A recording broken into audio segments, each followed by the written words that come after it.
मंगलवार का दिन भारतीय बाजारों के लिए काफी शानदार आज बनता हुआ दिखाई पड़ा, जहां पर एक अच्छी तेजी शुरुआत से ही मार्केट्स के अंदर देखने को मिली और जो तेजी थी उस तेजी के बाद वो सस्टेन भी हुई। और आज बढ़िया चीज ये थी कि निफ्टी बैंक में और निफ्टी में जरूर उतार चढ़ाव रहा, लेकिन front mid cap small cap जो है वो बढ़िया तेजी में थे।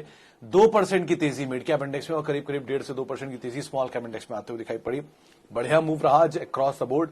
दोपहर तक ही आज F&O के करीब करीब 125 से 150 ऐसे स्टॉक थे जो कि तेजी के साथ कामकाज करते। 50-55 शेयरों में कुछ बिकवाली थी। सेकेंड हाफ में कमान संभाली रिलायंस ने और मेजर कंट्रीब्यूशन के साथ निफ्टी को तेजी में लेकर गया। कोटक के नंबर से बाजार को एक अच्छा टेलविंड भी मिलता हुआ दिखाई पड़ा। कुछ सिलेक्टिव नंबर्स जो कि मिड कैप स्मॉल कैप में आए, बढ़िया नंबर वहां पर आते हुए दिखाई पड़े।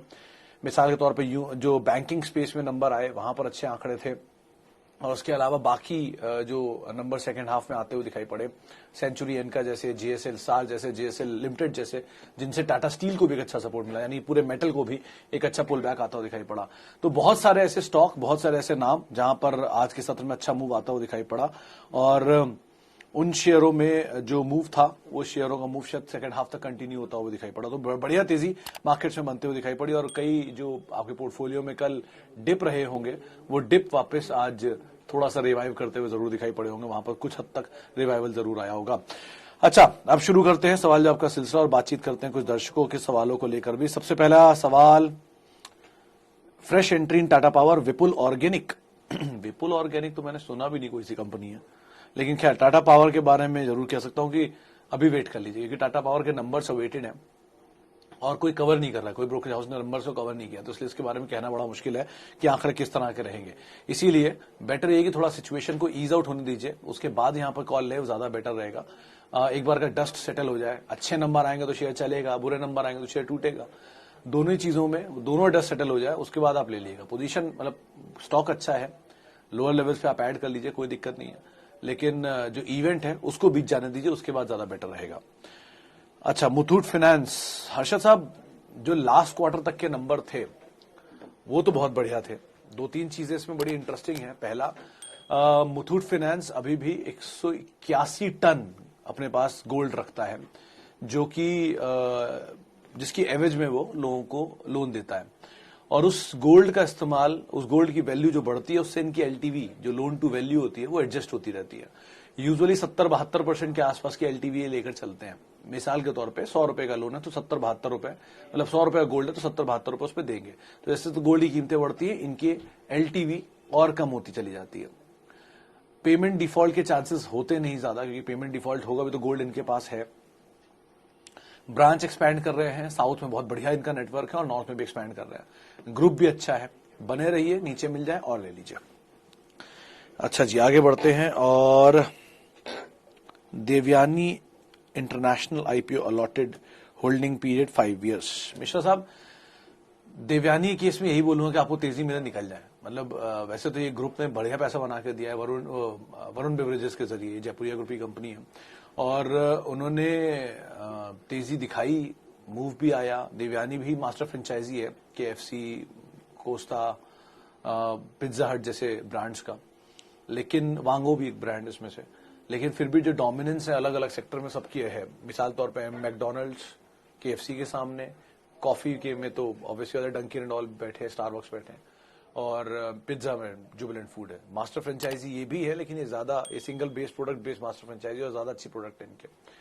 हैविंग सेड दैट, आप या तो ये कर सकते हैं कि अगर आपको मुनाफा है थोड़ा सा लेकर निकल जाइए, अगर मुनाफा नहीं है तो वेट ही करेंगे और तेजी मिलती रहे थोड़ा थोड़ा प्रॉफिट लेकर निकलते रहिएगा। अच्छा जी, आगे बढ़ते हैं और IEX। अमित साहब, आज ही मेरी बात हो रही थी आशीष से, आशीष जो जानकार है उनसे। उनका ये कहना था कि आप IEX में अभी निवेश ना करें, थोड़ा नीचे आ जाए तो आप निवेश करें।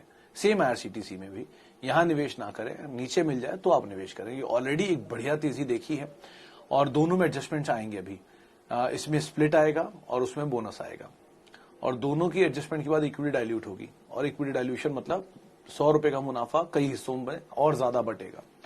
तो इस लिहाज से आप ये मान के चलिए थोड़ा और समय दे दीजिए, डस्ट सेटल हो जाए फिर आप कॉल लीजिए। जब इस पर चर्चा नहीं हो रही हो, सारा लोड खत्म हो गया हो, शेयर ने रिएक्शन दे लिए हो, प्रॉपर टाइम हो जाए, उसके बाद आप एंटर करेगा। कंपनी अच्छी है तो तब भी अच्छी रहेगी, तब एंटर कर लीजिएगा, क्या जल्दी है। ऐसा तो है नहीं कि एक तरफा ही चाल चलेगी, नीचे भी तो आएंगे, नीचे आने दीजिए, फिर आप आराम से इसमें एंटर कर सकते हैं। अच्छा जी, आगे बढ़ते हैं। और EKC सुरेंद्र प्रताप साहब, ये एवरेस्ट कांटो सिलेंडर की आप बात कर रहे हैं क्या?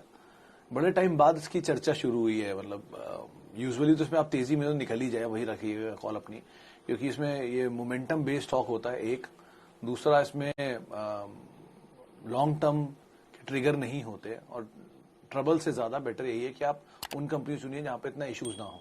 मिसाल के तौर पर 2 दिन पहले ही एशियन पेंट के ऊपर मैंने बात की थी कि एशियन पेंट लीजिए, बढ़िया कंपनी है, लीजिए, पोर्टफोलियो का हिस्सा बनाइए, और आज एशियन पेंट आपके सामने 3% की तेजी के साथ दिन के ऊपरी स्तरों पर बंद हुआ। तो लाइकवाइज ऐसे स्ट्रेस फ्री शेयर पकड़ के रखिए जो कभी ना कभी नीचे आएंगे किसी बुरे इवेंट में, और वहां ऐड कर लीजिए, कोर पोर्टफोलियो का हिस्सा बना लीजिए, बेस्ट होता है। और EKC कंपनी ठीक है, लेकिन मीडियम टर्म के लिए रखिएगा इसको। सिलेंडर से बिजनेस के अंदर है, कुछ हद तक ये जो कैरियज सॉल्यूशंस है वो भी प्रोवाइड कराती हैं, लेकिन बेटर ये कि आप मीडियम टर्म में से रखिए, 2 क्वार्टर 3 क्वार्टर नंबर देखिए, अगर ठीक लग रहा है तो होल्ड करिए, वरना अवॉइड करिए। अच्छा जी, आगे बढ़ते हैं। दीपक नाइट्राइट पे राजीव पांडे जी ने सवाल पूछा है, रिलायंस पे पूछा है, SRF पे पूछा है, और डिक्सन ने पूछा है। अरे बाप रे सर, दीपक नाइट्राइट 800 रुपए पर है, बने रहिए, नंबर्स आने वाले हैं, उसको देखिए, कल नंबर आएंगे, अच्छे नंबर आने का अनुमान है। रिलायंस 1200 पे है, मस्ट हैव है, होल्ड रखिए, कोई दिक्कत नहीं है। SRF प्री एडजस्टमेंट पे है 5000 रुपए पे, कुछ मत करिए। अगर आपके पास 100 शेयर हैं तो 20 बेच दीजिए, आपकी कॉस्ट निकल आएगी, बाकी सारे फ्री के उनको छोड़ दीजिए अपने पास। और डिक्सन टेक भी आप होल्ड करिए, सबसे अच्छा यही तरीका है। तो मतलब आप किसी भी तेजी में प्रॉफिट कॉस्ट निकाल लीजिए, प्रॉफिट के शेयर छोड़ दीजिए, और उनको हमेशा के लिए छोड़ दीजिए, नया कुछ ढूंढिएगा, जब नीचे आए तो ज्यादा बेहतर है। अच्छा, आगे बढ़ते हैं। और IDFC फर्स्ट, सर आज OI के लिहाज से तो काफी ज्यादा बड़ा हुआ था इसमें, OI ओपन इंटरेस्ट जो था डेरिवेटिव साइड पर, लेकिन मीडियम टर्म के लिए रखिएगा, लॉन्ग टर्म के लिए नहीं।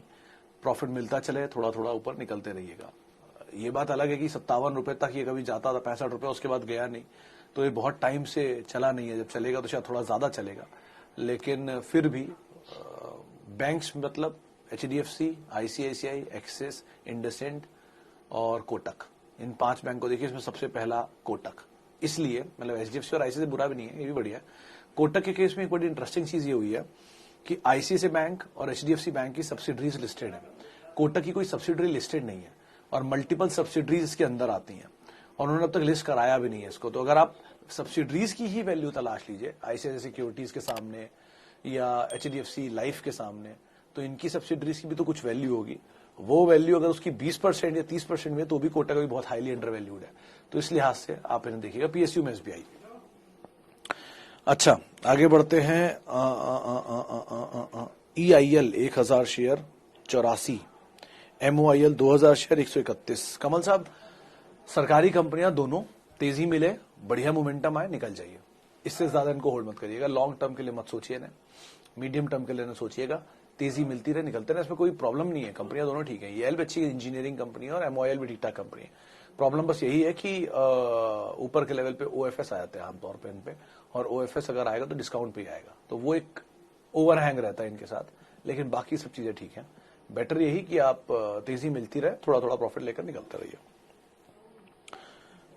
विच is the best stock for long term, Tata Elxsi और डीमार्ट? सर टाटा एलेक्सी को ज्यादा वेटेज दूंगा मैं, डीमार्ट इसलिए नहीं कि कुछ खराबी है उसमें, बस ओवर वैल्यूड है। मतलब इकलौती निफ्टी कंपनी है जो कि इस तरह की मार्केट कैप रखती है 3 लाख करोड़ की, और नहीं सॉरी माफ कीजिएगा, इकलौती ऐसी कंपनी है जो 3 लाख करोड़ की मार्केट कैप रखती है, जो कि निफ्टी का हिस्सा भी नहीं है और F&O का हिस्सा भी नहीं है। ऐसी कोई कंपनी आमतौर पर नहीं देखी गई जो इतनी बड़ी मार्केट कैप तक पहुंच जाए बिना इन दोनों का जो पैरामीटर मैच करते हुए। तो कंसर्न ये है कि 200-250 स्टोर्स हैं, खुद ही ओन्ड है, कोई दिक्कत नहीं है उसमें, लेकिन उसके बावजूद शेयर बहुत तेज चला है। तो अगर आपको रिटेल में जाना है तो एक स्पेंसर करके कंपनी, वो ज्यादा बेटर दिख रही है रिटेल में, क्योंकि एटलीस्ट 2000 करोड़ रुपए की सेल्स है, 1000 करोड़ रुपए की मार्केट कैप है, तो वहां ज्यादा अच्छी वैल्यू दिख रही है डीमार्ट के सामने अभी एटलीस्ट। तो उसको आप मीडियम टर्म के लिए देख सकते हैं, लेकिन वैसे लॉन्ग टर्म के लिए Tata Elxsi is the best. Top 5 best undervalue stock. Sameer ji, बहुत ही लिमिटेड अंडरस्टैंडिंग में, अपनी सीमित जानकारी में, जो स्टॉक मुझे अंडर वैल्यू लगते हैं उनके बारे में बात करूंगा। गलत भी होऊंगा, ऑब्वियसली बात है। इंडिया बुल्स रियल स्टेट क्योंकि एम्बेसी रीट, इसका एम्बेसी नया प्रमोटर है, नंबर अच्छे आए थे इस क्वार्टर में, उसके बावजूद शेयर ऊपर से टूटा। इसलिए दूसरा टाटा कम्युनिकेशन फिर से 1170 में टाटा ग्रुप ने स्टेक खरीदा, 1400-1500 रुपए के ऊपर तक गया, अच्छे नंबर के बाद फिर टूटा, तो ये भी सही दाम पर दिख रहा है। तीसरा स्पेंसर, इसकी मैंने बात करी, नंबर्स ठीक है। एक बीएचईएल को और देखिए, यहाँ कुछ एक्टिविटी हो रही है सरकारी कंपनियों में, उसमें से बीएचईएल में कुछ हो सकता है। एशियन पेंट, एचयूएल और टीसीएस, इन तीन को भी आप नहीं भूल सकते, तीनों नंबर के बाद टूटे हैं। अच्छी कंपनी किसी वजह से नीचे आए, बेस्ट बाय होता है पोर्टफोलियो का हिस्सा बनाने के लिए, उसको आप पोर्टफोलियो का हिस्सा बनाइए। बाकी ये 3-4 स्टॉक जो है मीडियम टर्म के लिए आप जरूर रख सकते हैं। अच्छा, आगे बढ़ते हैं। और इंडिया बुल्स में हाउसिंग में निवेश करना चाहिए? नहीं सर, नहीं करना चाहिए, क्योंकि Umesh ji, India bulls housing से अच्छा इंडिया बुल्स रियल एस्टेट ले लीजिए। वो एक बार को फिर भी आपको थोड़ा बेटर पैसा दे सकता है, पैसा यहां भी बन सकता है, कोई बुराई नहीं है, लेकिन वो थोड़ा सेफ जोन दिख रहा है, एटलीस्ट उस हिसाब से। कैपिटल बचाना सबसे इंपॉर्टेंट मार्केट में, आपको ही पता है। आगे बढ़ते हैं। और नायका, शिवम जी, बड़ी इंटरेस्टिंग चीज थी इस कंपनी के बारे में जो मैंने पढ़ी, कि कुछ समय पहले शायद 150 करोड़ डॉलर के आसपास की वैल्यू दी गई थी, और अब वो वैल्यू 10 टाइम बढ़ चुकी है वहां से। ऐसा कुछ हुआ तो नहीं है नंबर्स में, लेकिन वैल्यू जरूर बढ़ गई है आईपीओ आने से पहले। तो कॉशियस स्टांस रखिएगा, इसलिए नहीं कि आईपीओ अच्छा नहीं चलेगा। होता है आईपीओ सब्सक्राइब अच्छा होता है लिस्टिंग अच्छी हो, लेकिन उसके आगे बहुत सारे ऐसे आईपीओ आपने देखे हैं जो लिस्टिंग के बाद कैसे परफॉर्म कर रहे हैं। जोमैटो भी एक तरफा बहुत चला था, वापस ईज आउट हो रहा है धीरे धीरे। तो अगर अच्छी कंपनी है तो 2 क्वार्टर बाद भी नंबर्स अच्छे आएंगे, तब ले लेंगे, क्या जा रहा है। थोड़ा महंगा ही तो मिलेगा, लेकिन एटलीस्ट आप श्योर होंगे कि आपके पास अच्छा स्टॉक है जिसके नंबर अच्छे आ रहे हैं। तो आईपीओ में डालने की बजाय आप 2 क्वार्टर वेट कर लीजिए, तब तक आपके सामने इतनी अपॉर्चुनिटी तो बाजार में घूम रही है हाल की मिड कैप स्मॉल कैप की गिरावट के बाद, इन्हीं में पैसा डाल दीजिए, वहीं पैसा बन जाएगा अगर बनना होगा तो। NBCC 10,000 share hold SL, dividend paying company. Rajiv साहब, अगर एनबीसीसी के बारे में आपने थोड़ी बहुत ही पढ़ाई की होगी तो आप खुद ही देखेंगे इसका डिविडेंड कितना आता है। मेरे ख्याल से कुछ पैसों में आता है, शायद 30 पैसे या 40 पैसे डिविडेंड आता है। क्योंकि ऐसा नहीं कि कंपनी खराब है, नहीं, कंपनी बहुत अच्छी है, रीडेवलपमेंट की मेजर कंपनी है, रियल एस्टेट दूसरा इनका बिजनेस है।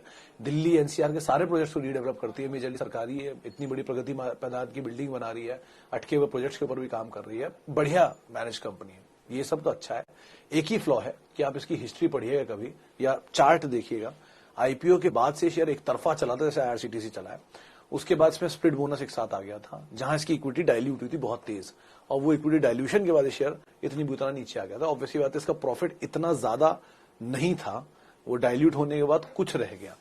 आप ऐसे समझिए 100 नंबर ऑफ शेयर है, यानी 100 शेयर धारक है, स्प्लिट हुआ 1 पे 5 तो वो बन गए 500, और उसके बाद अगर बोनस 1 पे 1 तो 1000, तो जो 100 रुपए पे अगर 10 रुपए कमाती थी तो 1000 पे वो कुछ पैसे कमाएगी। तो ऐसे करके इक्विटी डाइल्यूट हो जाती है, जिसकी वजह से ईपीएस घट जाती है, पीई महंगा हो जाता है, शेयर महंगा हो जाता है। तो ये चीज का आप ध्यान रखकर ही इसमें, मतलब आपकी पोजीशन ठीक ठाक दाम पर है, भसीन साहब इस पर काफी बुलिश भी थे, लेकिन तेजी मिले, थोड़ा थोड़ा पैसा आप लेकर निकलते रहे, सबसे अच्छा होता है। चलिए अब आखिरी सवाल और लेता हूं। Tata communication, Sheela foam, long term. Sir Tata communication buy, अभी भी अच्छा दाम आ रहा है, 2-4 दिन में काफी टूटा है, अच्छी कंपनी है, नंबर अच्छे हैं, टाटा ग्रुप की कंपनी है, और जिस नेटवर्किंग पे वो काम कर रहे हैं उसका शायद फलक्रम बन सकता है।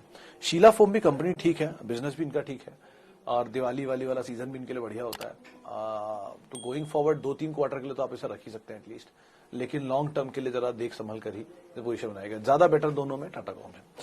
चलिए फिलहाल अब इतने ही सवालों को मैं शामिल कर पाऊंगा, माफी उन सभी लोगों से जिनसे हम बातचीत नहीं कर पाए। बहुत बहुत शुक्रिया उन सभी लोगों का जिन्होंने हमसे आज सवाल पूछे, और आप में से जुड़ सकते हैं @Sumit Research मेरा ट्विटर हैंडल।